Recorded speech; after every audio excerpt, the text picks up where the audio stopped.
네, 오늘 정치권 이슈들은 서정욱, 이승훈 변호사와 자세하게 짚어보겠습니다. 어서 오십시오. 안녕하세요. 네, 안녕하십니까. 네, 먼저 지금 진행되고 있는 본회의 상황부터 짚어보겠습니다. 21대 국회 마지막 정기 국회 본회의가 지금 진행되고 있습니다. 윤석열 대통령이 거부권을 행사한 노란봉투법 또 방송 3법에 대한 재표결이 이루어지고 있는데 이 재표결은 재적의원 과반수 출석의 3분의 2 이상의 찬성이 필요하기 때문에 3분의 1 이상 의석을 가지고 있는 국민의힘 의원들이 당론으로 부결을 정한 상황 속에서 사실상 통과는 어려워 보입니다. 현재 표결이 진행되고 있는 상황입니다만 사실상 부결은 확실시 보이는데 그럼에도 불구하고 민주당이 이 재투표를 강행한 배경 뭐라고 보고 계십니까? 일단 이제 여론전도 있을 거고요. 여론전. 그리고 이제 혹시나 하고 아마 이제 표결해 볼 수는 있죠. 근데 역시나로 끝날 겁니다. 제가 점심을 이제 국민의힘 국회의원하고 점심을 했는데 네. 저는 표결에 꼭 참여해라. 동료가 밥 먹다가 투표하러 갔습니다. 아마 저는 이제 부결이 확실시 된다. 네. 이렇게 봅니다. 네, 말씀해 주신 대로 국민의힘 의석수가 일단 100명이 넘기 때문에 사실상 3분의 2 이상의 찬성 요건은 달성하기가 힘들어 보이는데 그럼에도 불구하고 민주당이 이렇게 재투표에 붙인 배경 뭐라고 봐야겠습니까? 아니 대통령이 거부권 행사를 너무 잘하고 있잖아요. 그럼에도 불구하고 거부권 행사했으니까 포기해버려야 되겠다라고 한다는 것들은 야당의 자세는 아닌 것 같고요. 이 노란봉투법 자체가 노동자들이 노동할 수 있는 노동권을 거의 막아놓는 거잖아요. 굉장히 여기에 대해서는 굉장히 손해배상 청구도를 너무 많이 들어오다 보니까 노동자들이 이런 행사를 할 수 없는 상황이기 때문에 이런 것에 대해서는 민주당이 끝까지 지켜야 될 부분이 있다 이런 말씀드리고 방송 부분도 방송사법도 마찬가지입니다. 아니 방송통신위원장의 또 검사 출신이잖아요. 검사 출신이 아니면 이 방송 장악 유지가 안 되는 건가요? 아니면은 정권이 유지되기 어려운 건가요? 전혀 전문성이 없는 분을 방송통신위원장에 앉혔기 때문에 그만큼 방송 장악의 의도가 굉장히 높다고 보고요. 따라서 민주당 입장에서 보면 방송의 공정성을 위해서라도 다시 한번 제의를 요구했다 이런 말씀 드리고요. 네. 여당이 좀 자세가 바뀌었으면 좋겠어요. 과거에는 정권이 바뀌면 야당이 발목을 잡는다고 했는데 요즘은 여당이 발목을 잡는 것 같아요. 여당이 자기의 목소리를 내야 됩니다. 노동자를 위해서 뭘 해줄 것인가, 방송의 공정성을 위해서 뭘 할 것인가, 자신의 얘기를 하고 민주당 의견이 다르면 협상을 하고 대안을 마련해야 되는 것인데 야당이 하는 걸 무조건 못하겠다고 하는 것이니까 여당의 발목 잡기는 굉장히 생소한 모습이다 이렇게 생각합니다. 네. 이렇게 방송 3법 그리고 노란봉투법과 관련돼서는 여야 간 이견이 팽팽한 상황입니다만 앞서서 진행된 조희대 대법원장 임명 동의안 통과가 됐습니다. 앞서서 이균영 대법원장 후보자 인사청문 임명 동의안이 부결이 되면서 상당히 오랜 기간 동안 대법원 수장 그러니까 사법부 수장의 공백 사태가 이어져 왔는데 앞으로 조희대 대법원장에게 어떤 과제가 놓여 있다고 보고 계십니까? 한마디로 이제 신속한 재판. 지체된 정의는 이제 정의가 아니다. 신속한 재판이 저는 중요 과제고요. 그래서 이제 가장 떨고 있는 사람들, 조희대 대법원장이 되면 떨고 있는 사람은 첫째 이재명 대표. 어떻게든 이렇게 시간을 좀 끌라고 선거법도 총선 이후로 대장동 위례 FC도 대선 이후로 지연하려 했는데 조희대 대법원장이 빨리 해라 재판. 신속한 재판 이러면 이게 이재명 대표도 곤란할 거고. 네. 그다음에 조국 전 장관 1심에 2년 받았죠. 어떻게든 2심이 연장 총선 이후로 출마하려고 본인이 돌멩이 하나 들겠다 했잖아요. 그런데 조희대 대법원장이 되면 2심이 빨리 끝나면 조국 장관은 이제 구속될 가능성이 상당히 높다. 그다음에 세 번째가 송철호, 황운하. 이분들 이게 1심에서 실형 나왔어요. 근데 옛날 같으면 이게 2심, 3심 막 끌 거예요. 그런데 조희대 대법원장이 되면 못 끌어요. 상당히 떨고 있고요. 마지막으로 이제 윤미향 의원. 이분들이 2심에서 집행유예 넣었죠. 옛날 같으면 이게 대법원에서 몇 년 끌 수도 있는데 이제 대법원에서 바로 기각되면 배지나 뭐가 다 나죠.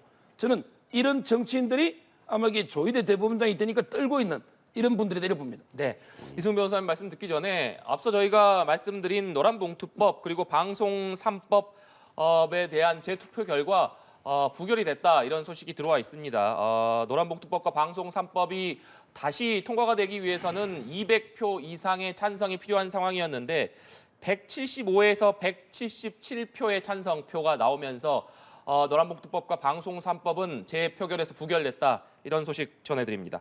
네, 앞서 조희대 대법원장 앞에 놓인 과제에 대해서 말씀해 주셨는데 이승훈 변호사께서는 어떻게 보십니까?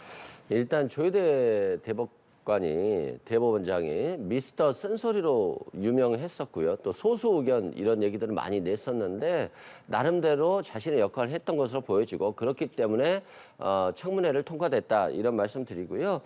저는 이래요. 신소관 재판이라고 하는데 그건 이제 각자의 판사들이 자신의 사건을 가장 잘 아는 거니까 그 판사들이 하는 것이고요. 판사는 법과 양심에 따라서 판단하는 것입니다. 대법원장이 이러라 저래라 한다고 해서 하는 건 아니고요. 대법원장은 법원의 기본 원칙을 제시하는 것이고요.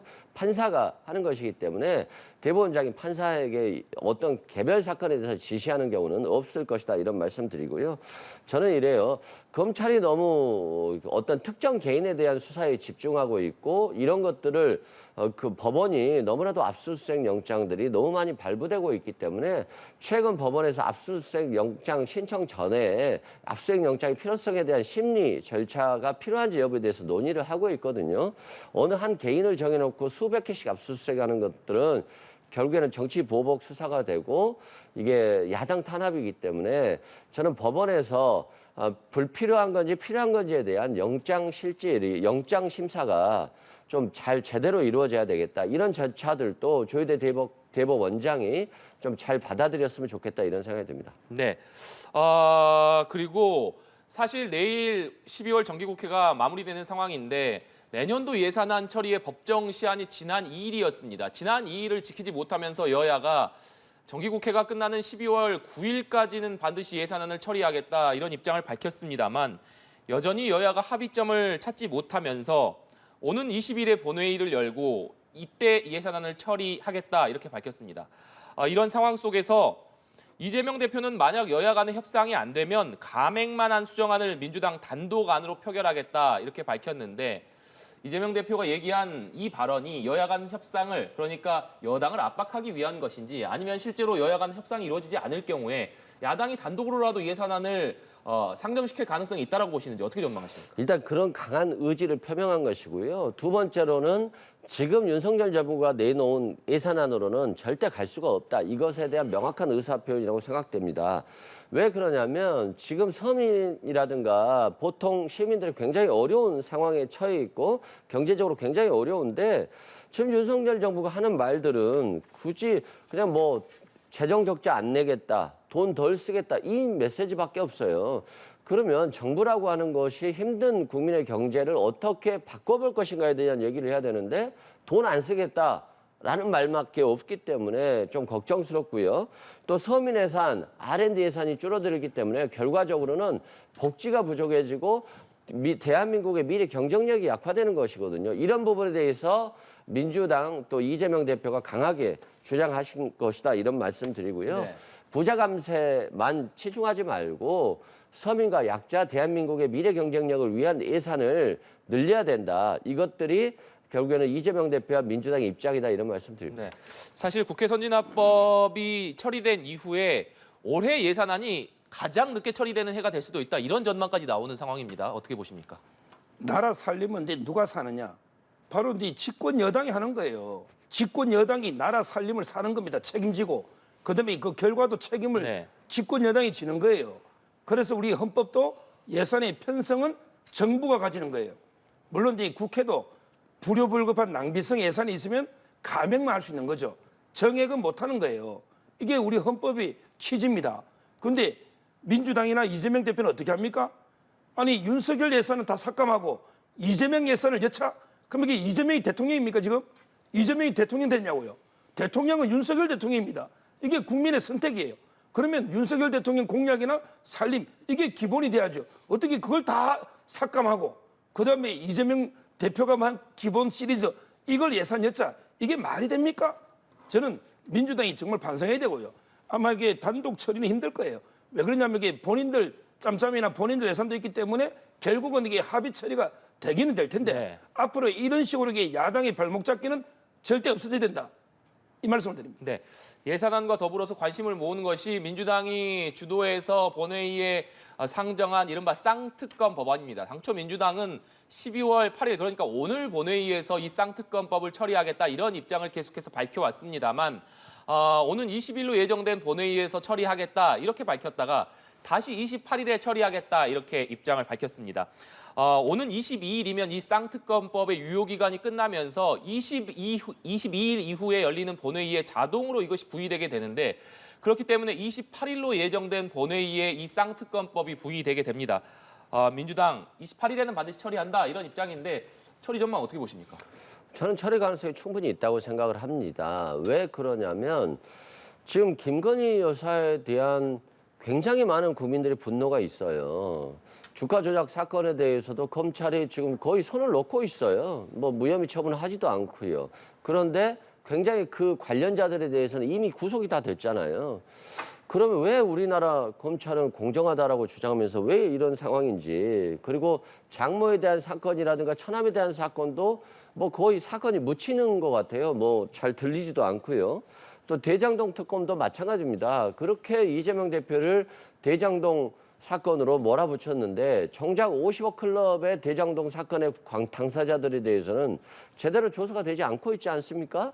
그러면 이걸 공정한 수사로 보지 않고 있고, 그렇기 때문에 국민들이 윤석열 정부에 대해서는 너무 편향된 검찰 독재 정부라고 하지 않아요. 그런 부분들 때문에라도 꼭 사건의 실체를 밝혀야 되는데 결국 검사가 안 밝히면 특검이 밝혀야 되지 않겠습니까? 그런 의미에서 민주당이 꼭 통과시킬 것으로 보여집니다. 네, 민주당이 꼭 통과시킬 것이다 이렇게 말씀해 주셨는데 민주당이 지금 계속해서 처리 시점을 미루고 있는 상황 아닙니까? 앞으로 이 쌍특검 법안 어떻게 처리할 것이라고 보십니까? 우리 역사를 보면요, 특검을 이렇게 단독으로 강행 처리한 적은 한 번도 없습니다. 특검을 이렇게 단독으로 한다, 이건 말이 안 되는 이야기예요. 우리 이제까지 전부 여야 합의로 통과됐고요. 아마 이제 대장동 특검은 뭐 윤석열 대통령이 이제 조우영 씨한테 커피 하나 태워주고 무마했다, 이거 아마 이게 특검하려고 하는 모양인데 나머지는 다 수사돼 있거든요. 근데 그게 조작이라는 게 드러났잖아요. 우리 신앙님 김만배 녹취록 조작부터 뉴스타파, 이 커피 조작, 윤석열 대통령이 대장동의 몸통이다, 이게 조작인데 이걸 뭘 특검 가지고 합니까? 말이 안 되고요. 그다음에 김건희 여사 특검법은 더 말이 안 되죠. 왜냐하면 이게 계좌 빌려준 사람이 91명이 그렇고요. 계좌가 107개가 그래요. 근데 거기 처벌된 사람이 누가 있습니까? 주가 조작하는 게 몸통 사장도 집행유예입니다. 이 아무것도 아닌 범죄, 문재인 정권 5년 동안 탈탈 털은 범죄, 그럼에도 불구하고 소환조차 못한 이런 게 범죄에 대해서 뭐 특검을 하자? 이거야말로 이게 국론 분열이고 정말로 이게 우리 예산 낭비입니다. 저는 지금이라도 이게 민주당이 이성을 차려서 절대 이 특검법을 일반 강행 처리해서는 안 된다, 이렇게 말씀드리고, 만에 하나 강행 처리하면 윤 대통령은 1초도 고민할 필요 없어요. 바로 그냥 거부권. 이게 헌법이 부여한 대통령의 고유 권한입니다. 네, 알겠습니다. 국민의힘 이야기로 주제를 좀 넘겨보겠습니다. 국민의힘 인요한 혁신위원회가 어제 약 2주가량 조기 예산을 결정했는데 그 얘기를 하기 전에 윤석열 대통령이 오늘 김기현 대표와 인요한 혁신위원장과 오찬을 한 것으로 전해지고 있습니다. 어떤 대화가 오갔는지는 아직까지 알려지지 않고 있습니다만 인요한 혁신위가 조기 해산을 결정한 다음 날 윤석열 대통령과 김기현 대표 그리고 인요한 위원장이 함께 점심 식사를 했다는 것, 함께 만났다는 것, 어떤 의미라고 봐야겠습니까? 뭐 제가 이제 방송마다 많이 했지만 크게 보면 윤심, 그다음에 인요한 인심, 그다음에 김기현 김심이요. 항상 크게 보면 일치했습니다. 물론 이제 사소한 뭐 갈등이나 네. 이런 거는 있을 수 있지만 큰 방향에서는 전부 옳았다는 거죠. 그래서 이제 대통령실과 김기현 대표 간에도 소통이 원활했고요. 그다음에 혁신에 대해서도 뭐 속도라든지 약간 이게 디테일에서는 좀 갈등이 있을 수 있지만 큰 방향에서는 서로 이제 공감하고 있는 거예요. 그래서 저는 아마 이제 김기현 대표도 본인이 상당히 희생할 것 같아요. 네. 내가 울산에는 안 나가겠다, 이런 식으로 이제 본인이 희생을 하면 그러면 이게 대표나 공천권은 보장해주겠다, 김기현 체제로 선거를 치른다, 비대위가 능사는 아닙니다. 그런 점에서 세 분이 거의 일치했다. 저는 그래서 아마 이게 오늘 끝나고 상당히 오찬을 한 게 분위기가 아주 좋고 큰 뜻에서는 이게 같은 길을 가니까 오찬하는 게 아닌가 네. 이렇게 예측이 됩니다. 그렇다면 서정욱 변호사님께서는 김기현 대표가 울산 불출마 같은 희생을 결단하고 이것을 밝혔을 이뇨한 위원장이나 윤 대통령에게 밝혔을 가능성이 있다 이렇게 보시는 겁니까? 그렇죠. 저는 이제 그게 이심전심이죠. 아마 이제 그 김기현 대표도 한 손에는 공천권 대표, 한 손에는 이게 울산에 5선 배지 2개를 동시에 다 가질 수는 없다. 이걸 아는 거죠. 다만 이제 중요한 게 타이밍이에요. 정치는 지금 바로 불출마 선언해봤자 감동이 오래 안 갑니다. 결국 김기현 대표는 이재명 대표하고 같이 껴안고 같이 죽어야 되는 거예요. 그래서 이제 저는 시점이 한 1월이나 2월 정도 그쯤에 결단이 나오지 않을까 이렇게 예측이 되고 아마 대통령실에서도 김기현 대표의 그 결단 그걸 알고 있기 때문에 분위기가 상당히 좋은 거예요. 네, 이승훈 변호사께서는 오늘 회동의 의미 뭐라고 보십니까? 저는 만약에 서정욱 변호사님 말씀이 맞다면 거의 뭐 국민의힘은 없고 용산당이라고 생각됩니다.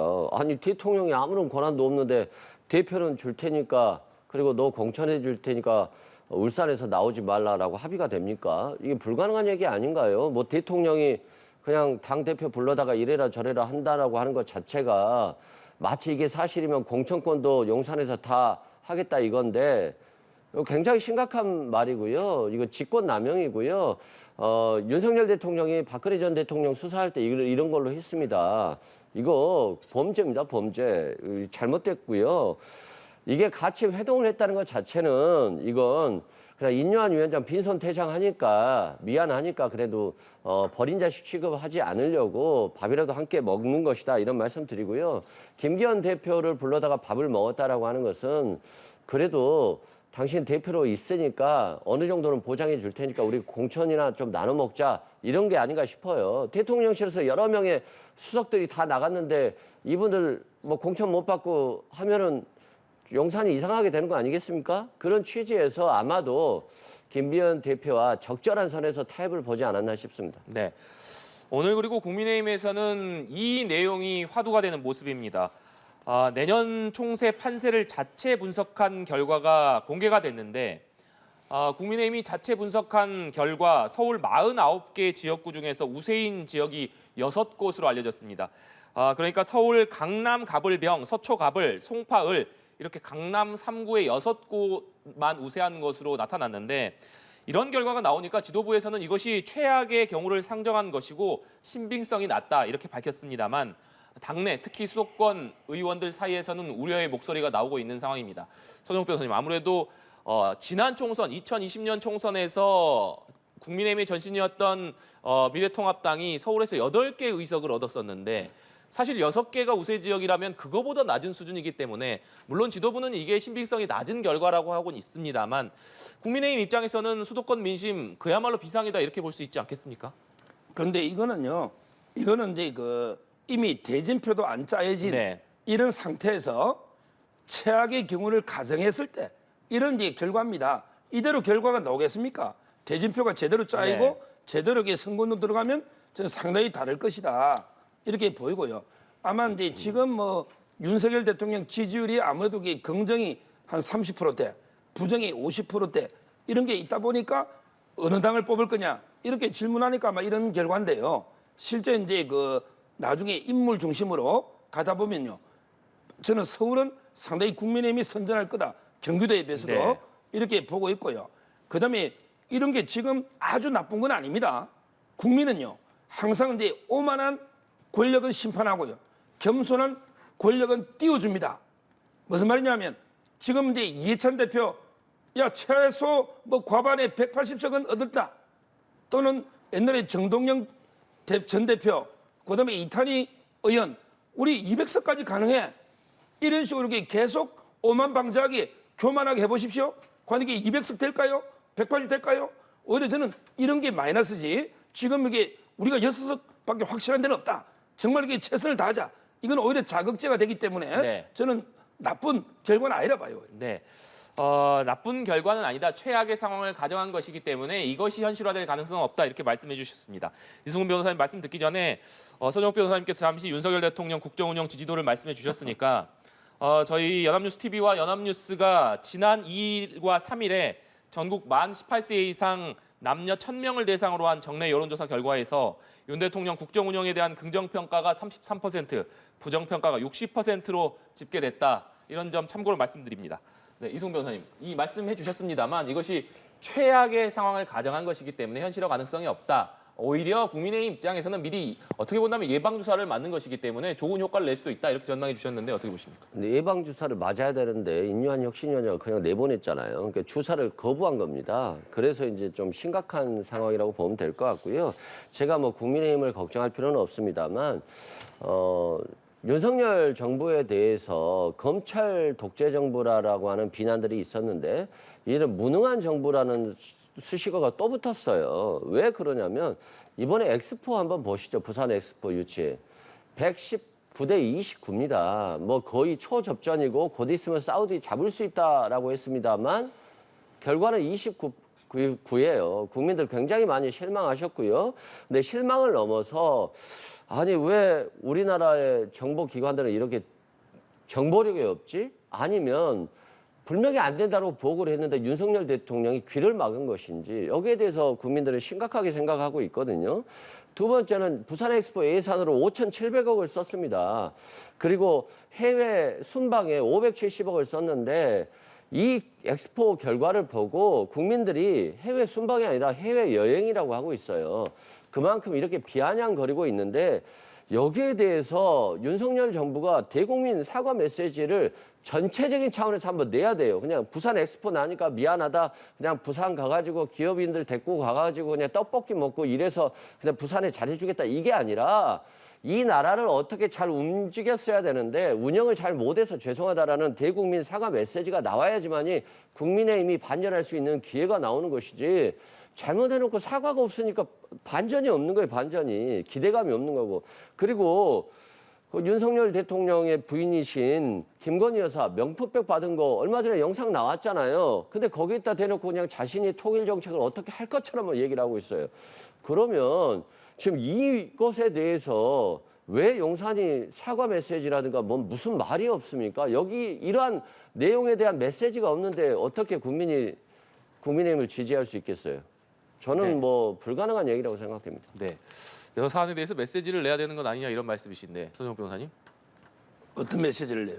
그러니까 부산 엑스포라든지 김건희 여사의 최근 상황과 관련해서 사과 메시지를 내야 되는 것 아니냐 이게 이승훈 변호사님 말씀이신데 지금 이제 부산 엑스포에 대해서는 이미 그 정중하게 나의 잘못이라고 네. 사과를 했고요. 또 부산에 가서 기업인들하고 그 위로도 했지 않습니까? 다 메시지 냈잖아요. 그리고 이제 명품백 이런 게 최악의 완전히 함정 공작 이런 취재에 무슨 논평을 냅니까? 논평할 가치도 없는 거죠. 네, 알겠습니다. 민주당 얘기로 넘어가 보도록 하겠습니다.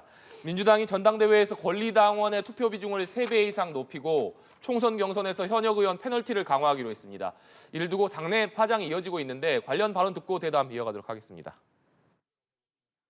그러니까 차기 전당대회 포스트 이재명 체제 예. 혹은 이재명 중임 예. 뭐 이걸 염두에 둔 거 아닌가? 윤털 박히면은 예. 이제 확실하게 손볼 수 있겠다. 그럼 시스템 공천이라고 얘기한 건 다 뭐냐? 왜 그 룰부터 흔드냐? 이건 자의적이다. 그런 반발이 어제 현장에서 많았죠. 한 일주일 전인가요? 뭐 잠깐 전화가 온 적은 있죠. 이 대표가? 예, what's wrong? 예. 예, 예? 뭐 뉘앙스는 뭔지 모르는데 저는 듣기로는 뭐가 문제라서 그렇게 시끄럽게 구냐, 뭐 얘기가 많냐, 뭐 그런 거일 수도 있고요. 그래서 대의원 제도에 대한 이 부분은 저희가 1대1로 명시하지도 않았지 않습니까? 1대20으로 그동안 했으니까 1대20만 지키자라고 명시한 거고요. 두 번째, 총선 룰을 변경한 것이 아니라 평가 룰을 바꾼 거거든요. 비주류를 할지라도 제가 보기엔 충분히 경선에서 승산이 높다고 보고요. 아주 공정한 경선이 될 것이고 국민의힘처럼 인위적인 물갈이 또는 공천 학살은 없다. 네.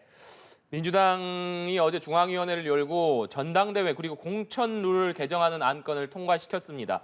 어제 중앙위 현장에서도 이른바 비명계로 꼽히는 의원들이 반대 목소리를 내기도 했는데 결국에 이 개정안이 통과가 되면서 이것이 당내 분란의 불씨가 되는 것 아니냐 이런 목소리가 계속해서 나오고 있습니다. 특히나 비주류에서는 이것이 이른바 비명계에게 공천에서 불이익을 주고 이재명 체제를 강화하려는 것 아니냐 이런 의혹의 목소리를 계속해서 내고 있는데 이승훈 변호사님 이 부분은 어떻게 봐야겠어요? 저는 뭐 걱정하시는 건 알겠어요. 왜냐하면 뭐 국회의원 한 번 더 해야 되기 때문에 걱정하는 줄은 알겠습니다만 당에다가 정확히 뭘 요구하는가를 했으면 좋겠어요. 아니 이것도 하지 말라 저것도 하지 말라 하면 할 게 뭐 있습니까? 그럼 대표한테 아무것도 하지 말라는 거잖아요. 그래서 이런 식의 문제 제기는 의미가 없다. 대안을 제시하는 게 그게 정당한 문제 제기다 이런 말씀 드리고요. 예를 들어서 국민의힘 같은 경우는 하위 30%인가요? 컷오프를 주고 있어요. 컷오프를. 그러면 민주당 입장에서 보면 하위자에게 20%의 감점만 주고 있단 말입니다. 그러면 국민의힘보다 더 혁신하는 데 있어서 더 문제가 되잖아요. 지금 국민들은 거의 60% 이상이 현역을 물갈이해야 된다 이런 얘기들이 많이 하시고 있거든요. 국민의 눈높이에 맞춰서 감점을 늘렸을 뿐이지 국민의힘보다 훨씬 더 뒤처진 혁신 아닙니다. 그래서 이걸 가지고 비판하는 것 자체가 저는 이해가 안 되고요. 두 번째는 대의원들이 과거 권리당원에 비해서 한 표가 60표의 가치가 있었습니다. 이건 과거 호남에만 권리당원들이 많았을 때의 문제였는데 지금은 전국적으로 200만 명의 권리당원 정도가 있다고 파악되고 있어요. 그러면 대의원 한 명이 60표라는 건 말이 안 되고요. 이번처럼 한 20표 정도의 가치를 줬기 때문에 이 정도의 가치를 준 것도 변화된 현재에 있어서 과거처럼 그냥 직접 투표하는 게 아니라 핸드폰으로 그냥 투표하잖아요. 그렇기 때문에 권리당원 대의원제 변경도 현 시대에 맞는 변경이다 이런 말씀 드리고요. 또 감점 규정을 그냥 당대표가 무조건 주는 게 아닙니다. 예를 들어서 법안 통과율이 있냐. 어떤 의원은 법안 통과율이 너무 낮다. 또 어떤 의원은 상임위 출석률이 꼴등이다. 또는 지역 당원들에게 물어보고 지역 민심을 물어봅니다. 여론조사를 다 해요. 이런 것들을 평가해서 하위자에게 감점을 주는 것이기 때문에 이재명 대표가 아무런 기준 없이 누군가에게 비명이라고 해서 또는 수박이라고 해서 뭐 감점을 줄 수는 없다. 그래서 만약에 비명이라 할지라도 이제까지 의정활동을 잘했다라고 한다면 하위 점수를 받을 가능성은 저는 없다라고 생각됩니다. 네. 그럼에도 불구하고 지금 비명계에서는 나치를 닮아가는 것 아니냐 이런 굉장히 강한 비판까지 나왔습니다. 현 상황 어떻게 보고 계십니까? 결국 이제 그 대의원 약화시키고 이제 그 권리당원 이건 한마디로 이제 개딸 전체주의를 강화하는 거죠. 지금도 이제 개딸이 지배하는 정당인데 이렇게 권리당원의 힘이 커지면요 완전히 개딸 파시즘이 더 강화되는 거예요. 그래서 이제 그 이재명 대표가 연임 중임하거나 아니면 이재명 대표 임기 끝나더라도 뭐 정청래 최고라든지 이재명 대표가 지지하는 이런 후보를 당권 주기 위해서 미리 그때 가서 고치려면 힘들잖아요. 미리 당헌을 개정한 게 아닌가 이렇게 보이고요. 그다음에 하위에 30%까지 감점을 주는 거 있잖아요. 이게 만약에 뭐 AI가 심사하고 공정하게 한다면야 문제가 안 되죠. 근데 문제는 수박에 따라 수박 3개는 30% 감점, 수박 2개는 20%, 수박 1개는 10%. 이게 문제죠. 이대로 공정하게 우리 이승훈 변호사님 공정하게 30% 감점하면요. 제가 보기에 이재명 대표부터 하위 근데 10%, 30% 감점돼야 됩니다. 제가 이게 보기에 출석률요. 저 통계는 모르지만 아주 하위권을 알고 있어요. 아주 하위권 국방위 출석률이 한번 그걸 찾아보세요. 그리고 일주일에 재판 3번 본인 때문에 의정활동 합니까? 의정활동 안 하잖아요. 그러면 이재명 대표부터 컷오프 시게 하죠. 그렇잖아요. 하위 평가한다면. 근데 그렇게 공정하게 평가하겠냐고요. 눈치 안 보고. 결국 수박들만 학살하는 이런 게 공천제도가 될 수밖에 없는 이게 문제예요. 네. 그리고 앞서서 민주당에서 내년 총선에서 200석을 할 수도 있다, 200석을 달성할 수도 있다 이런 얘기가 나오니까 당 지도부가 여기에 대해서 지나친 낙관론을 경계하는 차원의 경고의 메시지가 나오기도 했는데 2018년도에 민주당 20년 집권론을 얘기했던 이해찬 전 대표가 내년 총선 의석수 전망과 관련해서 단독 과반을 하느냐 180석을 얻느냐가 관건이다 이렇게 말했습니다. 이 발언에 좀 후폭풍이 좀 일고 있는 것 같은데 이승훈 변호사께서는 어떻게 들으셨습니까? 저는 늘 국민 앞에 정치인은 겸손해야 된다고 생각합니다. 이해찬 전 대표 같은 경우는 항상 강한 자기 주장을 펼치기 때문에 뭐 여기에 대해서 뭐라고 하기는 어렵겠습니다만 당 민주당이라고 하는 것들은 더 유능하고 더 도덕적이고 더 잘해야 되는 거거든요. 그랬을 때 국민이 심판한 것이지 지금 분위기 보니까 민주당이 한 200석 얻을 것 같고 국민의힘 너무 못하니까 100석 정도 얻을 것 같아 라고 하는 것 자체는 의미가 없는 거거든요. 선거는 내년 4월에 치러지는 것이지 지금 치러지는 것이 아니기 때문에 지금 몇 석을 얻을 것이다라고 하는 의미는 아무런 의미가 없다는 말씀 드리고요. 그리고 이 정당이라고 하는 것은 끼리끼리가 되면 안 됩니다. 항상 포용하고 통합하고 화합하고 비명이든 이렇게 통합하는 정책으로 나갈 것이고 저는 이재명 대표가 누군가를 학살하는 정치가 아니라 전체적인 관점에서 객관적인 기준을 가지고 갈 것이다. 그리고 공천관리위원회가 별도로 구성이 되기 때문에 거기에 대해서 또 객관성이라든가 투명성들이 보장될 것이다. 그래서 너무 우려하지 않으셔도 될 것 같다 이런 말씀드립니다. 네, 서정욱 변호사님. 지금 이제 이해찬 전 대표가 이제 20년 집권, 그다음에 10번 50년 집권, 심지어 이제 100년 집권도 이야기했죠. 근데 유일하게 87년 이후에 5년 만에 보수에서 바뀌어버린 정권, 진보에서 보수로 이게 5년 만에 바뀐 거예요. 저는 이해찬 대표의 그 예측력이 상당히 많이 떨어졌다 봅니다. 네, 알겠습니다. 마지막으로 이 내용 짧게 짚어보겠습니다. 감사원이 지난 2020년에 있었던 서해 공무원 피살 사건과 관련해서 전 정부의 조직적인 은폐 왜곡이 있었다 이렇게 결론을 내렸습니다. 이 결론을 놓고 여야 입장 명확하게 엇갈리고 있는데 서정욱 변호사님께서는 어떻게 보셨습니까? 세월호의 그 교훈, 세월호의 판결을 보세요. 국가의 제1의 존재 이유는 국민의 생명, 안전을 보호하는 게 국가의 존재 이유입니다. 아니 우리 공무원이 북한에서 천인공날 범죄로 죽어가고 있는데 우리 국가가 뭐 했습니까? 그때 청와대는 뭘 했으며 국정원은 뭘 했고 그다음에 군은 해경은 뭘 했습니까? 전부 다 가만히 보고만 있었잖아요. 북한 눈치 본다고. 그러고 7시에 퇴근해버리고 그랬잖아요. 이거야말로 저는 국가의 존재 이유를 몰각한 정말 이게 중대한 국기문란 범죄 행위다. 지금 그리고 그 이후에 어떻게 했습니까? 또 은폐까지 하고 심지어 이게 월북했다고 월북 몰이까지 했지 않습니까? 지금 여러 명이 재판받고 있죠. 서훈, 박지원 다 재판받고 있는데 저는 이 부분은 문재인 대통령까지 철저하게 수사해야 된다. 이렇게 봅니다. 네, 이승훈 변호사님. 뭐 당연히 진실은 밝혀져야 되고요. 감사원도 그 역할을 충실히 해야 되겠습니다만 다만 이번 발표는 좀 감사원이 유독 좀 총선용의 어떤 정치적으로 활용되는 거 아닌가 싶어요. 이미 감사원이 이런 취지의 발표를 이미 했었습니다. 그리고 검찰이 수사를 해서 기소해서 지금 재판 중이거든요. 그런데 또다시 이 사건에 대해서 이렇게 꺼낸다라고 하는 것 자체가 좀 정치적으로 이용당하는 게 있기 때문에 저는 이런 부분에 대해서는 조심해야 되고 다만 그 진실은 사법부에서 확실하게 밝혀주면 좋겠습니다. 네, 알겠습니다. 오늘 두 분 말씀은 여기까지 듣도록 하겠습니다. 지금까지 서정욱, 이승훈 변호사와 얘기 나눠봤습니다. 오늘 말씀 고맙습니다.